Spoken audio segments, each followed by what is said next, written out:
Jawatan Ketua Pembangkang atau LO bukan diperuntuk perlembagaan, tapi jawatan itu diberi oleh Perdana Menteri.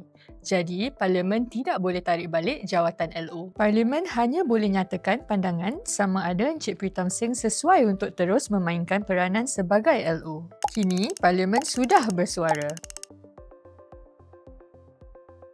Maka hanya Perdana Menteri yang boleh kekalkan atau tarik balik jawatan LO. Jawatan LO diwujudkan untuk memenuhi keinginan warga Singapura untuk pandangan lebih meluas dalam politik setempat. Encik Pritam telah dilantik LO selepas GE 2020 dan meneruskan peranan itu selepas GE 2025. Dengan jawatan itu, beliau antara lain dapat beberapa hak istimewa di Parlimen, termasuk hak respons pertama dalam kalangan anggota Parlimen dan diperuntuk lebih banyak masa untuk sampaikan ucapannya.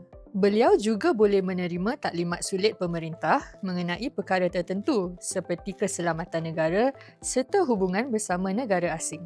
Encik Pritam juga dapat ilaun RM385,000 setahun, iaitu lebih seganda berbanding anggota Parlimen biasa, selain disediakan sebuah pejabat dan seorang setiausaha. The leader of the opposition is not an ordinary MP. He has greater responsibilities and privileges than other backbenchers. Selepas Parlimen luluskan usul ini, keputusan kini berada di tangan PM dan langkah seterusnya yang bakal beliau ambil akan menetapkan hala tuju bagi politik yang bertanggungjawab.